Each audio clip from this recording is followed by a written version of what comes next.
the hallway for about 20 to 30 minutes afterwards while she was holding a baby, because I think that's how she felt that she would conjure sympathy, while she was just kind of filibustering and delaying. And people are like, what are you doing? So she's holding this baby. And then we learn that the excuse that she gave for why she left the congressional hearing, she said she was going to the FEMA Review Council. That was all BS. About 20 minutes before she used that as the excuse to leave the congressional hearing, that FEMA Review Council, which she co-chairs, she's in charge of it, was canceled. So you didn't know that your own meeting was canceled and you were using that as the excuse to run away from the congressional hearing, and then you were hanging out in the hallways of the Capitol building holding babies?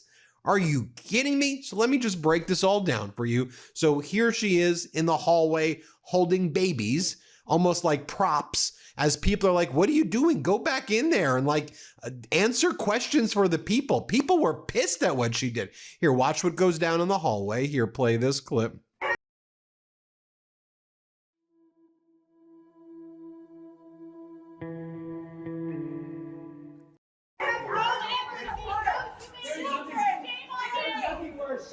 And someone who uses a baby as a political tool while taking babies away from the family. You cannot use a baby as a political tool while you take away the rights of families. How dare you? How dare you? How dare you? How dare you? You're holding a baby. You're holding a child. And just a reminder, I just want to show you, just in case you didn't see the earlier coverage we did here on the Midas Touch Network of the hearing where she was a witness. Here is the moment where she just said, actually, I got to go. I can't answer any more questions. And she just walked out. Here, play this clip. Dollars immediately, and we're responding immediately to our people. I have to actually leave this hearing early because the FEMA Review Council is giving their report today on suggestions for changes to FEMA. Thank you for not taking your foot off the gas. I have to co-chair it, but I will be leaving soon to have to go do that. But those.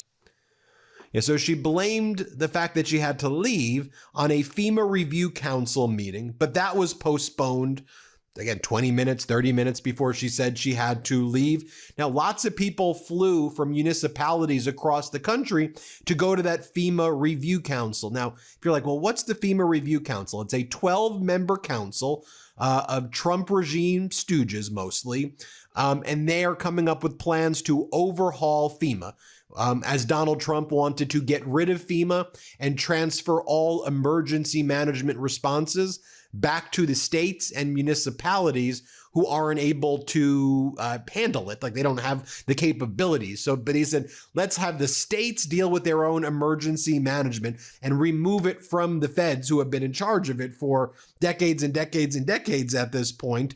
But that review council, which was supposed to give its recommendations, that was canceled. Now, Trump said back in January it was going to meet in approximately 180 days from January. Then the deadlines all passed, but it was supposed to take place this past week, and then it didn't happen. Surprise, surprise. So while Kristi Noem is gone, you have Democratic Congressmember from Virginia, Congressmember Walkinshaw. Here was his questioning of the other witness who was there, this FBI head of counterterrorism, or one of the FBI terrorism task force guys. And he was there to talk about Antifa. There's this other clip that I shared where he said that he goes, Antifa is the biggest terrorist organization. Then he couldn't answer basic questions. Okay, well, where are they located? But here, Congressman Walkinshaw asks him an additional set of questions, and Walkinshaw is pissed that Kristi Noem just ran out like that. Here, play this clip. Actually did the work that filmed her attempting to herd cattle, has documented political and personal ties to the secretary and her senior leadership.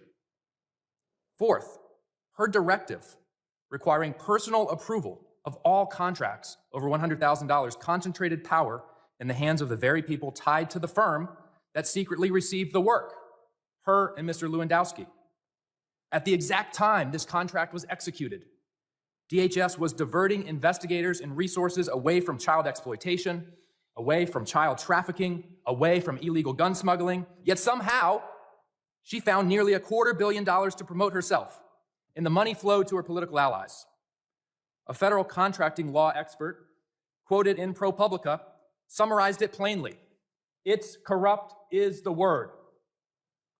That's what I would have liked to ask the secretary about today.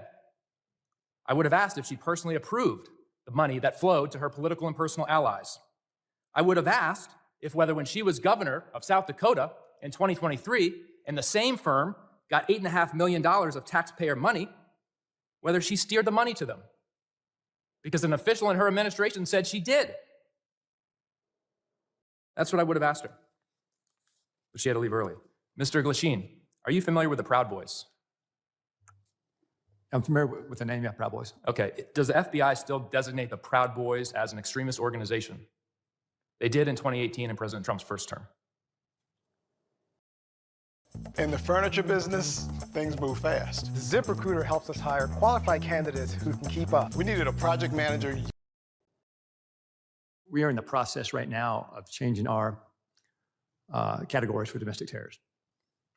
So they're no longer designated as an extremist organization. The FBI designated them an extremist organization in 2018. Has that changed? I'm not aware that they did that. It's all over the media, sir. It's widely reported. Can you get back to me on that? Sure will. All right, thank you. Gentleman yields back. I now recognize. Now, I want to bring in Democratic Congressmember Walkinshaw from Virginia. As you'll recall, he was recently sworn in, and he is representing Virginia. Used to be a congressional staffer, as well, former chief of staff on the Hill, so he knows his way around the Capitol building. I just showed the clips right there of Howard Lutnick and Caroline Leavitt. And you saw that they're just lying about the facts and data. Like they're saying, you know, inflation is this when it's not. And they're saying everyone's doing great and thriving. This is their affordability plan. What's going on in Virginia? People obviously don't buy that from what we saw back in November, you know, with the election and as your candidacy showed as well before that. But what's going on? Yeah, look, and I live precisely 1 mile outside the Beltway, and my district is just outside the Beltway in Virginia. So I can say this. Look, I think the Trump administration has a case of like Beltway fever. They are in a bubble. They are in a deep, deep bubble. They seem to have no idea what's taking place out across the country, even in nearby Virginia. And obviously we had a huge election victory for Democrats in November, based in large part on, you know, folks just being pissed off about how expensive things are, how expensive it is to buy a house, how expensive it is to buy groceries, how expensive it is to pay your electric bill, while they're watching the president, you know, focus on building his golden ballroom. So I think they're just completely out of touch. Right. And then so I guess their big plan was earlier in the week to send Trump to a casino in Mount Airy Casino in Pennsylvania, where he told people affordability is a hoax. You've never been richer. Everyone's doing great. And speaking to a small crowd in a wedding banquet hall there, which he pretended was this big rally. But it was just, it's an odd message, especially there and in Virginia. But like, I guess that's what they're going. They're going to do a tour around the country and say that you're doing great. Yeah, I think they're just out of touch. I mean, I want to get him out there as much as possible, talking about his view that affordability is a hoax, because I think everywhere he goes where folks hear that, especially probably folks who voted for him because they believe that he was going to really focus on bringing down costs. I think the more they hear that, the more they'll recognize what a failure he is as a president and what a failure this Republican Congress is in enabling him. Let's talk about what's going on in Virginia. Obviously, these Affordable Care Act subsidies are set to expire. MAGA Mike Johnson promised that there would be a plan after the government shutdown, and there are concepts of ideas that fundamentally don't understand the purpose of insurance, whether the insurer is private insurance or single payer. Regardless, this idea that they want to give a check, which they're never going to actually do anyway, but this pretending that they're going to give people a check for like $2,000 and that will deal with people's health care for a year, just like humans know that that's not the way healthcare works. And so that's where they're like, what's the latest there? I see there's a discharge petition circulate. What's going on with all this? Yeah, look, I mean, I've spent a few months here as a member of Congress. I spent more than a decade working in Congress, watching Republicans try to come up with their healthcare plan. And here we are 15 years after the Affordable Care Act, and they're now trying to come up with their health care plan. Problem is, anytime I watch Republicans here put their heads together on health care, they seem to come up with new and creative ways to take more health care away from more hardworking people. And the proposals that they're putting forward, a lot of them would do just that. They'd actually drive up premiums even more. And look, there's a simple fix here. We have a bill, a 3-year extension of the Affordable Care Act premium tax credits, a clean extension. They need to sign on to that bill, put that on the floor, pass it through the Senate this week, and we can move on. And if they want to then have that larger discussion and debate around healthcare, we can do that. But we got a crisis right now. My constituents and folks across the country are staring at skyrocketing premiums in a couple weeks, just after the holidays. So we need to pass a clean extension, and then we can do more work on healthcare if that's really what they think they want to do. So you mentioned there, final question, you were a congressional staffer, you were chief of staff to the late, great Jerry Connolly before you now becoming a Congress member. So you have a good institutional perspective of the House of Representatives and just how there used to be, I guess, collaboration between staffers and offices. What are you seeing now? What's the inside scoop of what's going down with, we hear that people are pissed at MAGA Mike Johnson and the way he's running things. At a staffer's level, staffers talk a lot. So what's the inside baseball about MAGA Mike Johnson right now and what he's turned the House of Representatives into? Yeah, as you noted, I was here, I watched Nancy Pelosi as speaker and, her historic accomplishments and incredible effectiveness. I was here for the Tea Party Congresses, which, were pretty messed up, pretty dysfunctional in a lot of ways. I was here, when Paul Ryan took a hike because he got so fed up with the craziest crowd in the Republican conference. And I can tell you, right now, this Congress, this Republican majority is far and away the most dysfunctional thing I have seen over the course of my career. They cannot get their acts together. Mike Johnson is in over his head. He's got a challenging group of folks to deal with, but he is in over his head. And I think what's sinking in for all of them now, they should have realized this a long time ago, Donald Trump does not give a damn about, and he's throwing them under the bus every opportunity he has, and he'll continue to do that as long as he's in the White House. Congressmember James Walkinshaw, thank you so much. We appreciate your time. And everybody, hit subscribe. Let's get to 6 million subscribers.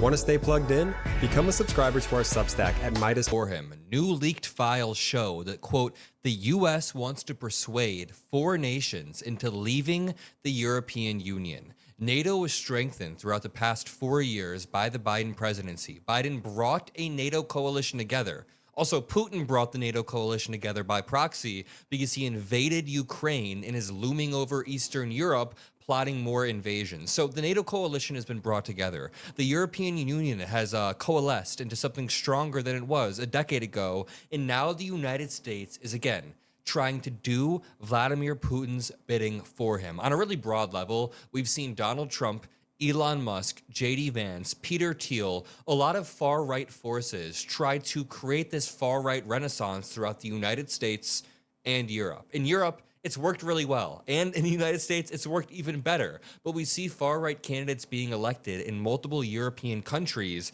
and a far-right shift in Germany with a growing party of the far-right, France with a leader that was elected, multiple other countries, and places in the United States have leaders that are increasingly far right. This is due to the influence of online algorithms like the one that Elon Musk owns in the form of X, the influence of other countries like Russia trying to push far right populism to erode any democratic guardrails that say, hey, you can't influence foreign elections. Hey, you can't invade other countries with no mechanism to stop you. That's not okay. And now we see the ultimate form of meddling. The countries seen as targets to follow Brexit are Austria, Hungary, Italy, and Poland, according to leaked details of the U.S. national security strategy. Might I remind you that Donald Trump's envoy to the Middle East and Europe, Steve Witkoff, was caught advising Putin and his team on how to manipulate Trump into getting a deal. Throughout the past 10 months, we have seen over and over that Donald Trump makes decisions that are beneficial to Russia And he only applies pressure on Zelensky, which is asymmetric because Zelensky is the only one that's making concessions. I say this all the time, but time and time again, sorry, I'm really yapping in this video. If you appreciate my yapping, make sure you drop a like. Volodymyr Zelensky, the president of Ukraine, has made every single concession that Donald Trump has asked, and Donald Trump has continued to just bully Zelensky unilaterally. Right when Trump got into office, he offered this shitty mineral deal to Zelensky. Zelensky flew to the United States to accept it, and Donald Trump screamed at him in the Oval Office. Zelensky still accepted the deal within a week. Trump hasn't really kept his word. Russia. Shopping for kitchen and laundry appliances has never been easier. Dawn's Appliances has the Tri-State's largest in-stock inventory with a huge selection. The last video I made last night before I went to the ER, which is maybe TMI, was about a school shooting. And the first video I'm making today is about the death of an incredibly talented artist, an actor, a director, of course, his.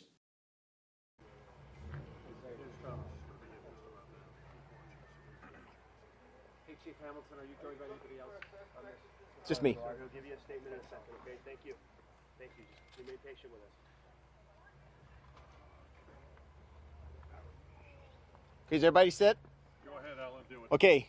Good evening, everyone. I'm Deputy Chief Alan Hamilton. I'm the Chief of Detectives for the Los Angeles Police Department.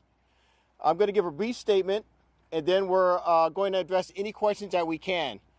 I understand there are going to be questions regarding what occurred here tonight. I will not be able to provide information in a lot of areas that questions may be getting asked, but I'll do the best I can.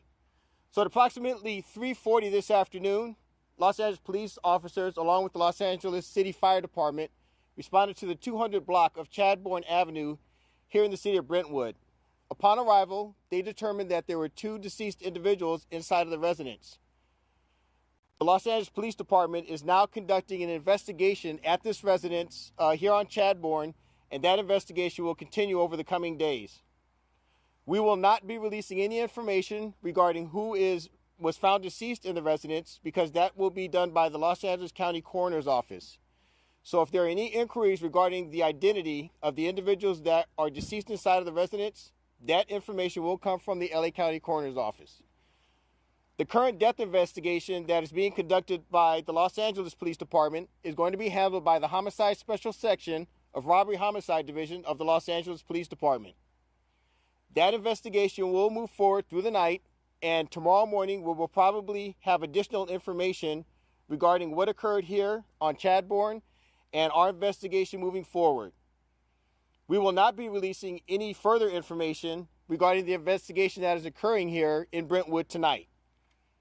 Our detectives will be responding along with our Forensic Science Division and our Technical Investigation Division investigators to conduct a full crime scene investigation and determine the appropriateness of the investigation moving forward.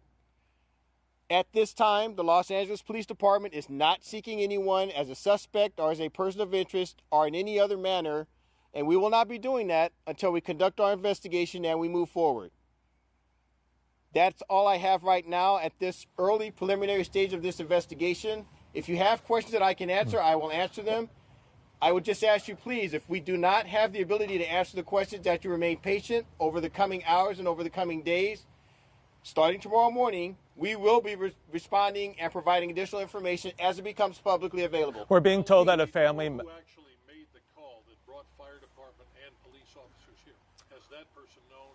Can you release who it was? So we understand that the person reporting was here at the location. We're not going to release any information regarding the identity of that individual at this time. We're being told that a family... We're being told that pardon me. We're being told that a family member is being interviewed in connection to these deaths.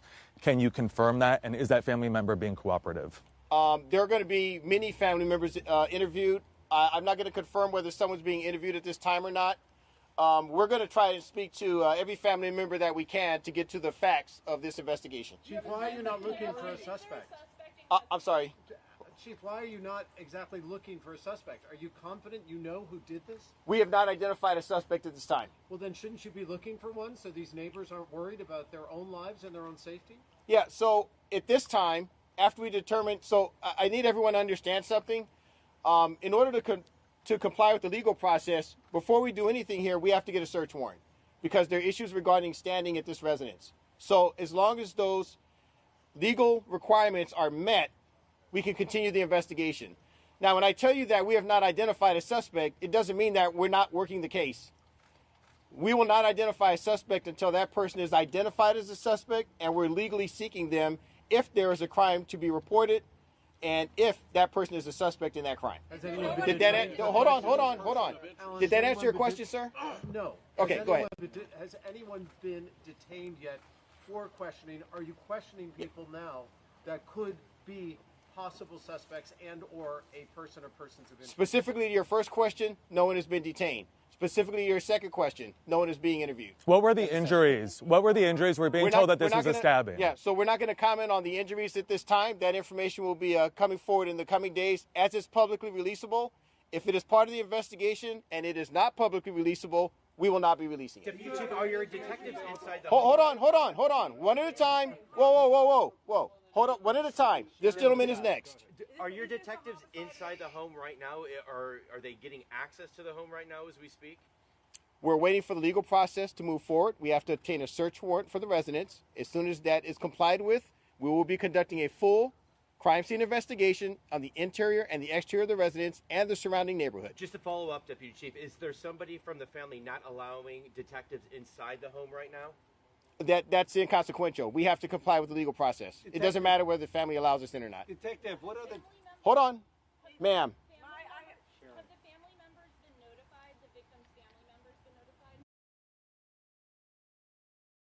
No gas, no oil, no problem. Here's one system that handles it all. If you're looking to upgrade your heating system this fall or when Have the family been notified of what? That an incident occurred here? I believe the family's aware. In other words, why are you not releasing their names? That's going to be the Los Angeles County coroner that releases the information. Chief, is this a homicide? Ma'am, go ahead. Your question first. Yes, is this a homicide? At this time, it's a death investigation. Again, until we get inside and we make a determination, we can't call it anything. So we're going to conduct that We're going to conduct that investigation at the appropriate time. We will identify what kind of incident. Police at this time are really not giving a lot of information. We now know from a source close to Rob Reiner that tragically he and his wife, Michelle Singer Reiner, have been stabbed to death in their home in Los Angeles, but police would not confirm the identities. And they also said that they don't have a search warrant right now for a suspect. And they were very vague when answering questions around who might be responsible for this. They said that they need to get that search warrant and then they'll begin a full investigation. They are talking to neighbors at this time as well. We did, though, get a short statement from Tracy Reiner, who is Rob Reiner's eldest daughter, an adopted daughter he had with Penny Marshall. He was married to her prior to his marriage to Michelle Reiner. And Tracy, on the phone to our entertainment correspondent, Chloe Malas, said, "I came from the greatest family ever. I don't know what to say. I'm in shock."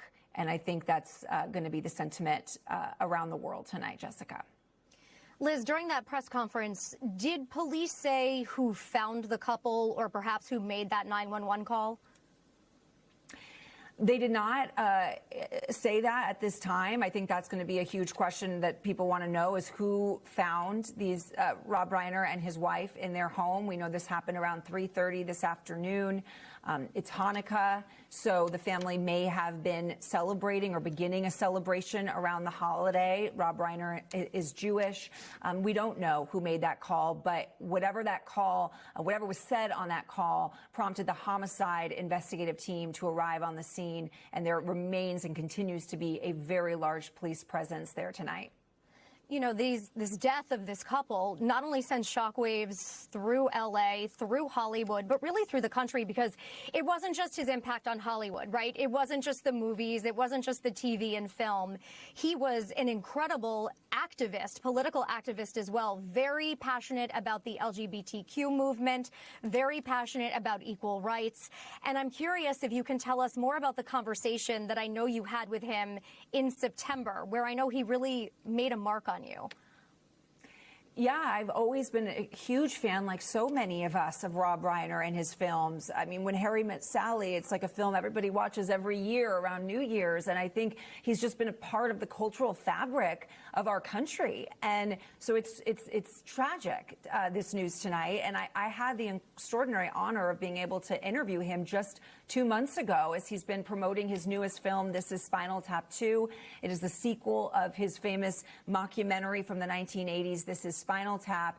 And what just struck me meeting him was how extraordinarily beloved he is. He was there sitting with the other actors, including Christopher Guest, who's also well known for these mockumentaries, kind of reunited for this film. And it's like they just snapped right back into their, he called it schnadeling, their improv. He was so gracious, so funny, everything you could have imagined Rob Reiner would be, and so happy. And it's just, it's a stunning loss tonight. And I so many questions about how this could happen. We thank you for watching, and remember, stay updated on breaking news and top stories on the NBC News app or watch live on our YouTube channel. You were planning a low-key holiday, but then you went to Aldi. Remember when Christy... The alleged killer of Charlie Kirk, Tyler Robinson, had his first... Remember when Kristi Noem this past week ran away from the congressional hearing where she was being grilled about her unlawful behavior? Well, that happened in Congress, but now a federal judge is saying, I'm not buying what you're selling, Kristi Noem, when you've tried to assert attorney-client privilege and executive privilege and all of these things to avoid providing a declaration about why you violated a court order saying do not send these 100+ individuals to that concentration camp in El Salvador several months ago. So Judge Boasberg, Washington, D.C. federal court, he made a very important order recently saying Kristi Noem and Trump regime officials who are involved submit declarations about what happened, and I'll assess if we need to have live testimony or if the behavior by you is contemptuous. If there is a finding of contempt, we may not need a live hearing. You may not need to show up as a witness, Kristi Noem and others who were involved, but just submit a declaration, because the judge previously got the DOJ to admit that it was Kristi Noem who made the decision to violate the court order effectively. But the judge said, I want to hear more. And Kristi Noem and Emile Beauvais, who's now a Third Circuit Court of Appeals judge who was working at the DOJ at the time that these deportations or these sending these individuals to El Salvador took place. They all basically said, Judge, we are basically gagged. We are asserting a privilege, attorney-client privilege. We're asserting any privilege imaginable, work product. We are not going to submit declarations. So Judge Boasberg isn't backing off his planned contempt hearings next week. And he says, you know, your claim of attorney-client privilege or work product privilege, I don't buy it, because there's also something called a crime fraud exception. You may have engaged in crimes. That's why this is a criminal contempt proceeding. And if you violated court orders or said, F the judges, let's not follow what the courts are saying, that could indeed be criminal. So here's what Judge Boasberg wrote on December 8, 2025. This court ordered that live witness testimony would be warranted in its inquiry into whether a contempt referral is appropriate. The government now moves for reconsideration, asking the court not to conduct such a hearing or alternatively to greatly restrict the testimony. The court denies the government's motion. In other words, the court denies what the DOJ has filed on behalf of all those people I mentioned, like all those people. So he goes on to say, Kristi Noem and the others, to begin this inquiry is not some academic exercise. Approximately 137 men were spirited out of this country without a hearing and placed in a high security prison in El Salvador, where many suffered abuse and possible torture, despite the court's order that they should not be disembarked. The question the court must now answer is whether this occurred via contempt type conduct by government officials. It goes on to say that apparently there were discussions that are being asserted as attorney-client privilege, but in any event, to the extent that future contempt was being considered, the crime fraud exception vitiates any privilege. So the court will be mindful of attorney-client privilege, but also mindful of the crime fraud exception to asserting attorney-client privilege. Basically, show up. I want to see these witnesses here live. So Christiano may be running away from Congress, but as of now, she'd have to show up potentially. Emile Bove, all these people show up and tell us, what the hell did you do? So Attorney General Pam Bondi responds today. We needed a project manager yesterday. We posted a job on ZipRecruiter and had our guy on site in 5 days. He was qualified in every way. ZipRecruiter finds the best candidates. The Justice Department filed a new mandamus petition in the D.C. Circuit to stop Judge James Boasberg's lawless judicial activism and defend Trump's agenda. His latest order threatens attorney-client privilege and the separation of powers underpinning our government, all because the administration dared to remove Venezuelan Tren de Aragua terrorists from this country. This radical, retaliatory, unconstitutional campaign against the Trump administration will not stand. And then the Department of Justice apparently thinks that while Jeb Boasberg, a Yale grad, top of his class, top judge, top lawyer, that they attacked that guy. The Department of Justice, though, thinks that this is the right way to deal with judges. Franklin is helping write the next chapter of America. You can too. We're looking for patriotic legal professionals to serve as deportation judges. Your work will have generational consequences.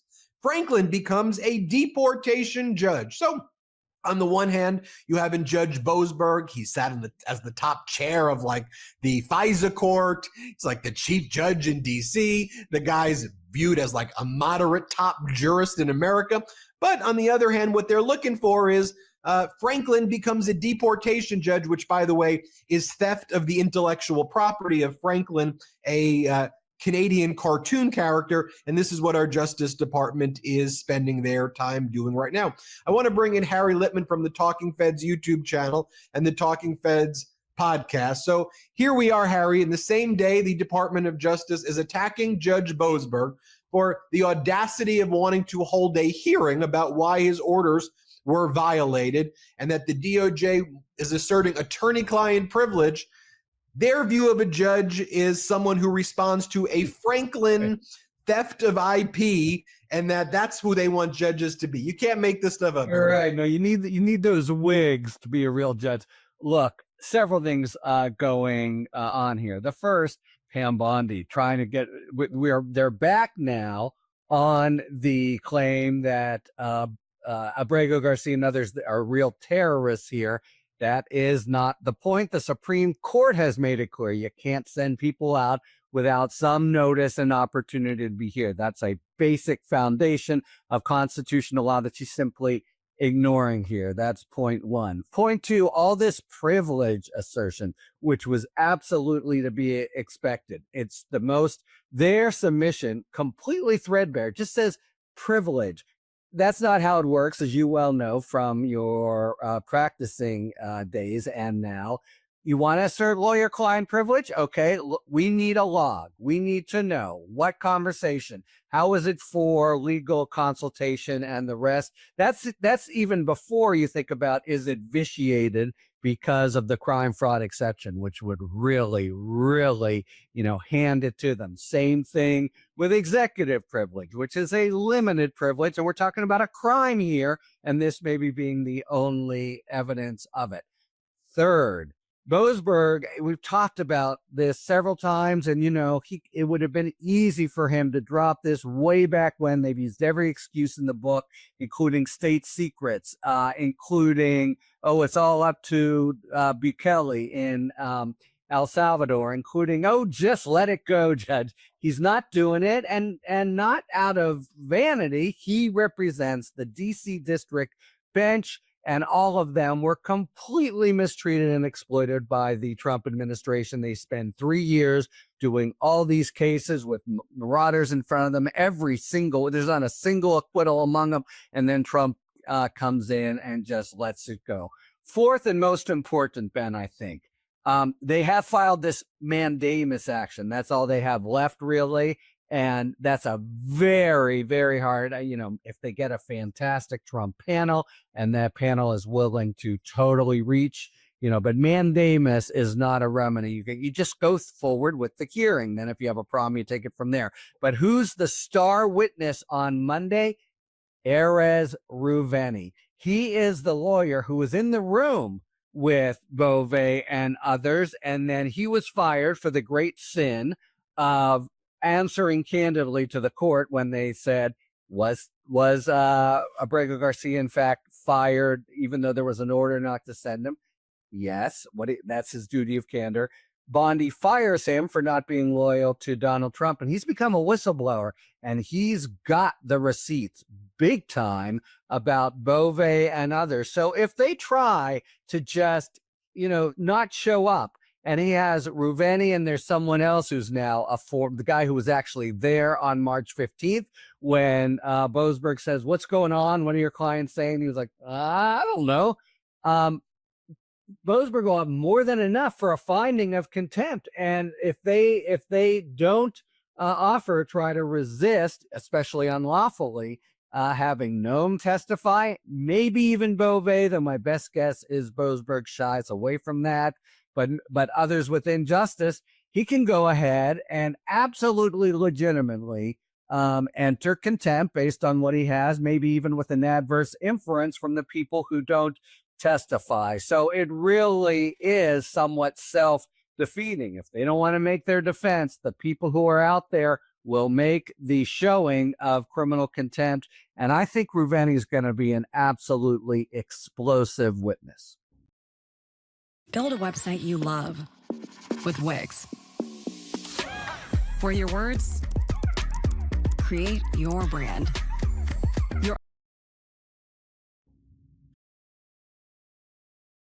The alleged killer of Charlie Kirk, Tyler Robinson, had his first day, at least that I've seen on video, in court in Utah. You can see it on screen there. And this is when the rubber meets the road, right? We've been talking a lot about the right-wing infighting, the Civil War, and the sides that are forming over this case. Kind of got your Candace side, and now your Erica Kirk Turning Point USA side. They're clashing over the theories and the aftermath of Charlie Kirk's assassination. And so as we get closer to a trial happening, we get closer to a lot of those questions being answered. I have a suspicion that people won't accept those answers still. I think they're still going to just go with whatever narrative they'd like to believe, but this will actually give us more clarity on all the things that people, and it's kind of like, all right, let's see. Because here, if this thing were fake, or if this person were being framed, or this guy's defense attorney would have every reason to demonstrate that. And the court would have to hear it out. And the judge has a job of operating this in a judicious way. And so here's some reporting on it, and then we'll check back in on what's going on over in the right wing on this subject. Being delivered to this courthouse. Some of the doors are zip tied, so all types of measures being taken to make sure that this proceeding happens safely and securely today. Now, on the docket today, perhaps one of the most important issues, there was an October 24th hearing in which Judge Graff... So a lot of people you can see on screen, I'll just describe for our podcast listeners, a lot of people took note of how he kind of has a grin on his face, kind of a jubilant spirit, which is a little chilling. Herman Robinson will be allowed to wear civilian clothing in court, as you see on your screen right now, but he has to remain shackled. Now, also in that October 24th hearing, general security measures and other issues of fairness in this trial were discussed in a closed portion. So there's the first that I've seen of video from him inside the courtroom. We'll keep up with that. And a lot of people have asked, like, There's so many acts of gun violence and killings and murder trials. Why is so much attention being paid to this? Why specifically directed at me? Why am I covering this so much more than kids killed in a school shooting, which we'll cover, or other cases of violence? And the reason is because this show is a political commentary, and then we also try to have like humor and stuff. That's the whole thing. And so this is a very politically relevant and consequential moment. And so that's why it's going to get a lot of attention. And that's why we'll keep up with it more than we do all these other acts of violence, is because of the political nature of it and how big of an event it is in this political world. Now, I referenced to you that we try, when appropriate, to bring humor into even very... You already pay rent, so what if you could earn points that turn into your next vacation or help cover a future rent payment? And he has a whole, there's a sexual nature to it too. If you look on Twitter, trust me. And I'm not seeing that with Tyler. Obviously, I've shown you examples of people violating my principle of being against acts of political violence. But that's different than like, oh my gosh, I want to marry you, right? That's different. And he's not getting that from what I've seen. He should call Luigi and just get some advice on like, what's the look? So will that stay in the show or not? I don't know.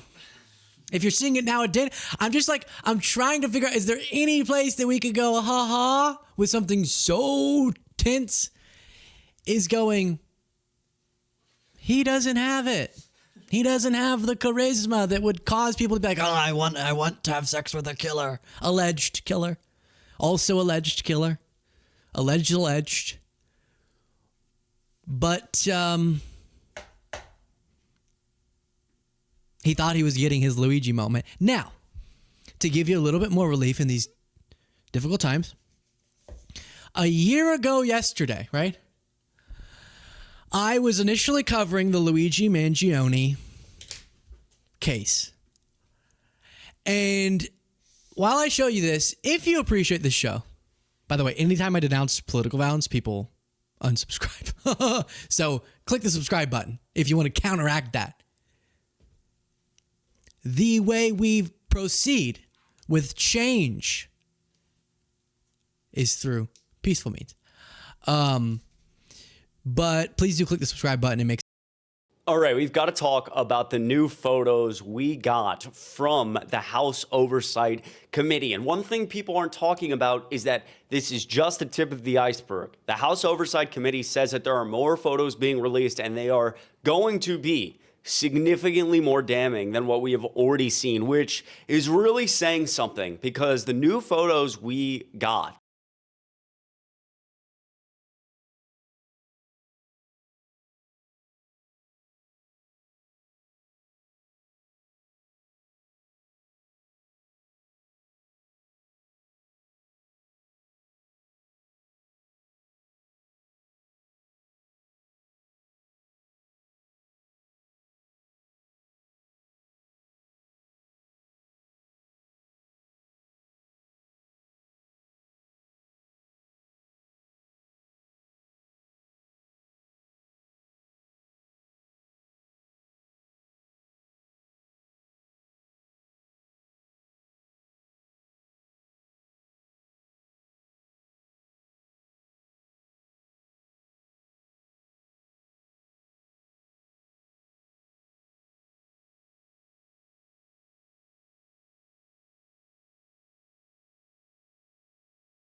It on the far left. I mean, there's this concept called horseshoe theory. When the two sides get more and more extreme, they get closer together.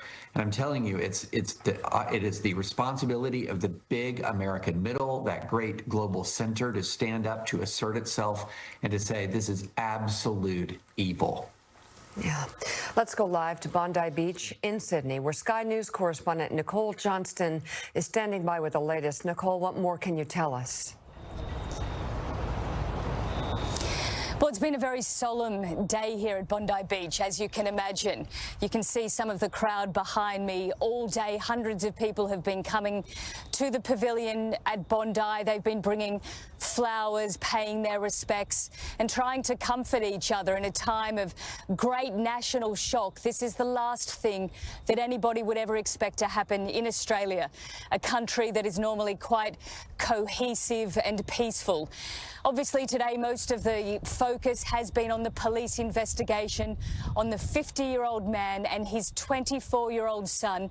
All sorts of questions are being raised. For example, how did they manage to get their hands on such a large cache of weapons, long rifles and firearms? The elder man had gun registration license. He had 6 weapons that he was legally allowed to own. This is highly unusual in Australia because this country has very strict gun ownership rules. Now, the government is trying to come up with some kind of response. They've said that they're considering making these gun ownership rules even stricter.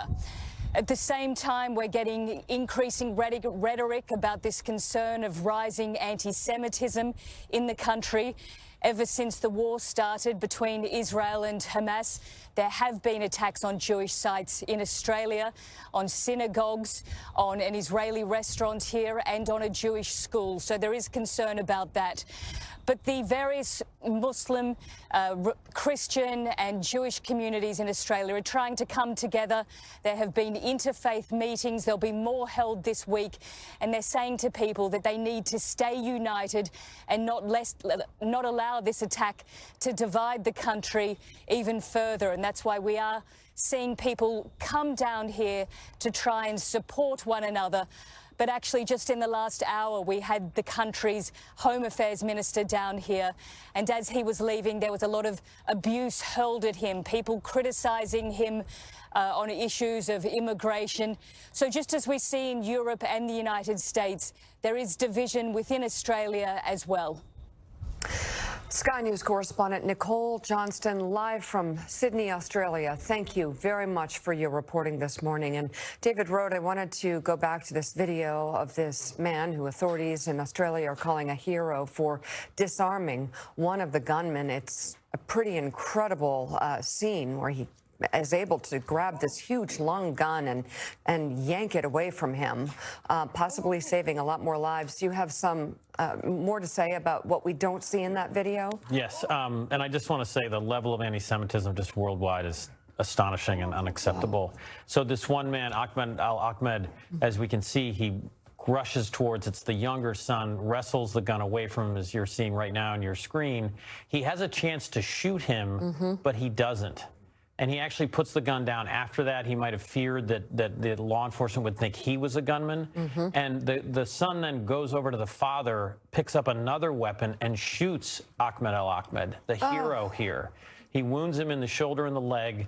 And so Ahmed al-Ahmed is now in a hospital. He's recovering. His relatives have talked to the news agencies about this. But amazing heroism in a time of sort of incredible darkness. And again, whether it's in the United States, whether it's in Australia, just unacceptable and horrific levels of anti-Semitism worldwide. An extraordinary moment of darkness, and Jewish people here in New York City, in the United States, around the world, fearful to go about their their daily lives. And to happen on the first night of Hanukkah there in Australia, certainly we know there's been increased security presence at synagogues and the like, though no credible belief that anything untoward is planned here, but this sense of awareness. So I think it should, in this moment of darkness and an unrelenting weekend of terrible news, we should certainly highlight the heroism of this man who came to those who came to aid to those people he did not know, risked his own life, got wounded, but saved countless So others. much quick thinking beyond just jumping him and getting the firearm away from him, but then thinking to put it down because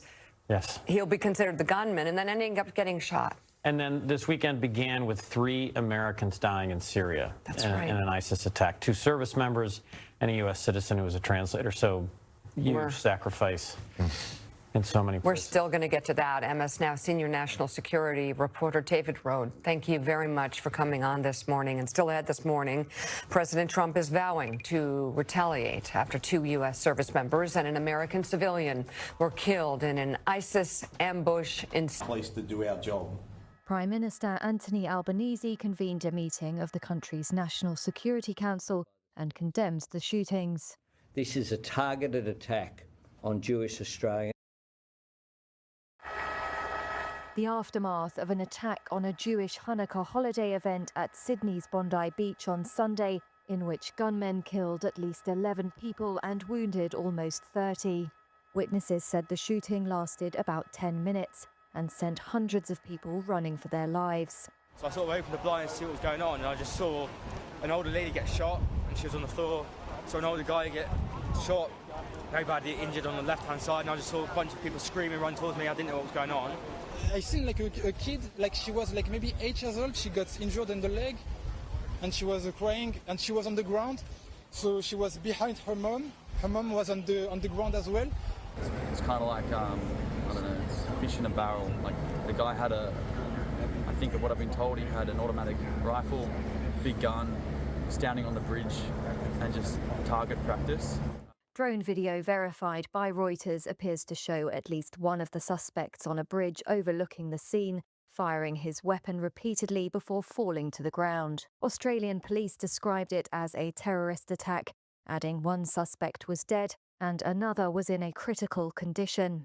Commissioner Mal Lanyon said officers were investigating whether there was a 3rd gunman, while also seeking to reassure the public. Could I ask, but this is a time of calm. This is a time where I want to make sure that there is no retribution. The police are investigating thoroughly. We have acted promptly. We have taken decisive action.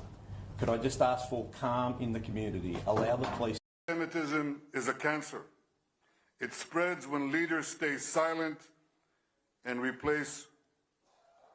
you must replace weakness with action. Rabbi Levi Wolf from Sydney's Central Synagogue described. Throw it as hard as you want. Go on. Watching it zip away feels like it might just keep going, right? Nope, here it comes. Are they gunshots? Yeah. Where is he? I wouldn't go out, to be careful. You heard those gunshots. Talk me through what happened. I guess it took me, I reckon, probably about 20 seconds to go, that's not right, you know. And so I walked to the window that was open and leading out to the beach, and I noticed 3 people running into our communal laundry on the ground level. And there was a young girl there, and I said, "Are they gunshots?" She said, "Yeah, they're gunshots." And she had the look of someone who'd been running for her life.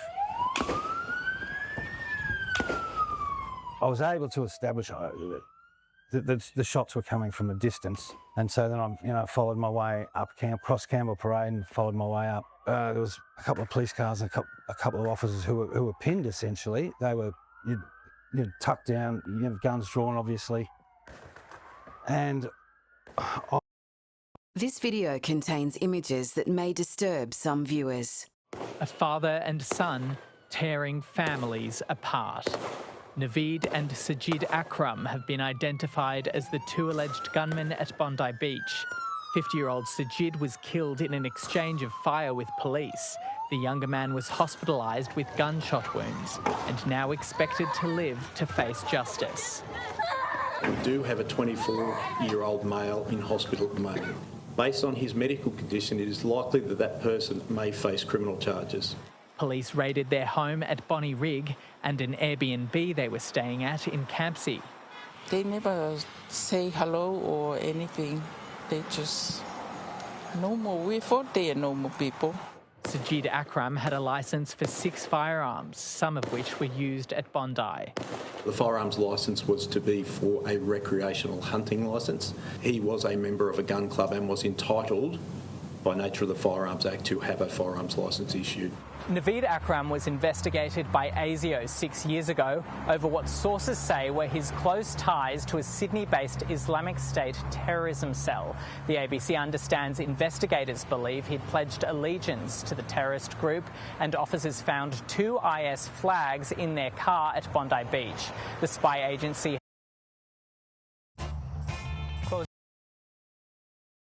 Now, what's the feeling down there now?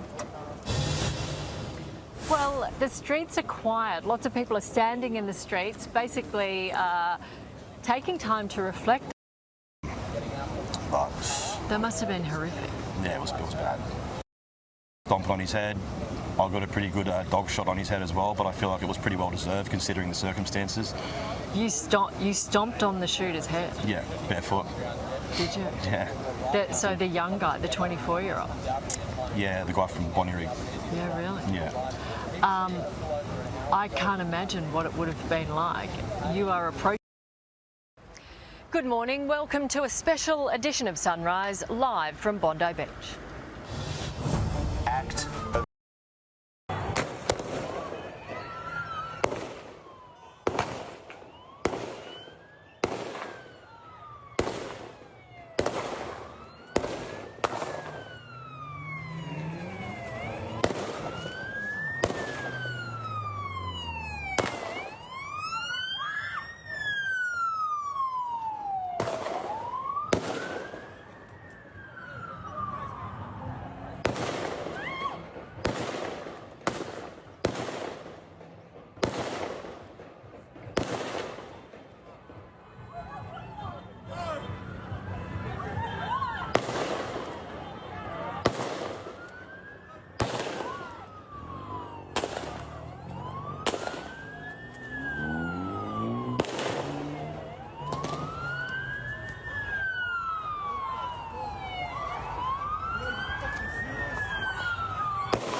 or just something like this. I went to a gathering over the summer. It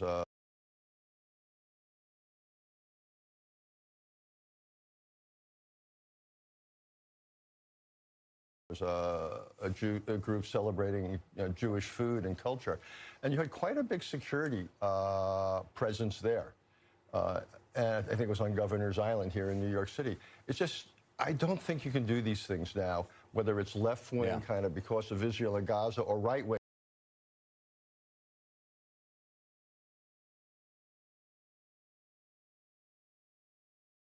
What you're seeing is